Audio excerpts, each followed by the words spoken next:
Here's another variation on how to keep your spine mobile and get out of pain. This is a spinal spiffy in a standing position. So I have my bottom against the wall and my heels about 12 inches away from the wall.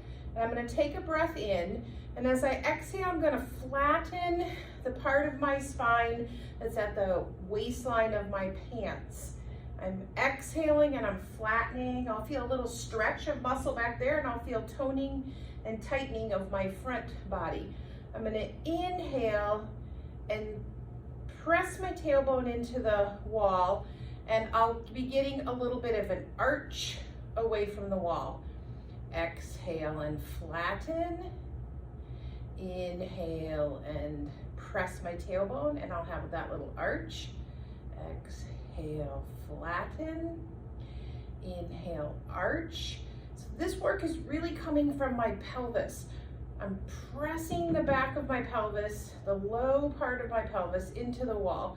And I want to be careful that I don't flare my ribs forward. I want to keep the work down here. Inhale and flattening. Ribs are staying quiet. Exhale, pressing my low back into the wall. Great. Then I can take this into a frontal plane of movement. So I'll switch here so you can see me. My bottom is against the wall, my feet are forward, and I'm gonna have my shoulders, back of my shoulder blades against the wall, and I'm just gonna go side to side. I'm gonna try to check that my shoulders stay on the wall so that I'm not forward bending or twisting, but I'm simply going side to side. I have a little softness in my knees. Your head may touch the wall, your head may not touch the wall, doesn't really matter. And then you can get fancy and you can take an arm up and over, keeping those shoulder blades against the wall. And then you can get really fancy and have both elbows and maybe the back of your hands touching the wall. But be careful you haven't thrust forward with your ribs. Keep your upper back, and low back is against the wall. So if when you bring your arms up like this, you come up into a back bend, then you're not going to take your arms against the wall. You could do this. It's like you're rolling your arms in opposite directions. Feels really nice for the upper back. Great. And then we're going to come into rotation. So one arm is going to be against the wall, the other arm is forward.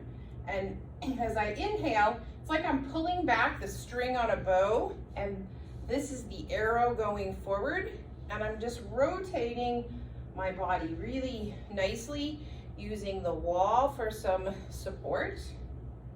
I like to inhale as I open into the twist and exhale as I come back into the twist. Inhale and open, exhale, come back. Then I would repeat it on the opposite side. And then the last little variation you could do, come back to this first wall, is you could interlace your hands behind your head, and you could inhale and press your head and your tail both into the wall, elbows spread wide. On the exhale, flatten your low back, elbows come forward, tuck your chin, and then gently pull your armpits towards your waist and curl forward. On my inhale, I'm going to press my head and tail into the wall, open my elbows wide. I'm going to exhale, flatten my low back, tuck my chin, pull my armpits towards my waist. That drawing your armpits down towards your waist and hips really helps to contain your container, which is your abdominals, your trunk, your core. So thanks for joining me for a Spiffy a day. Keeps the doctor away. Keep doing your practice, and I'll see you next time.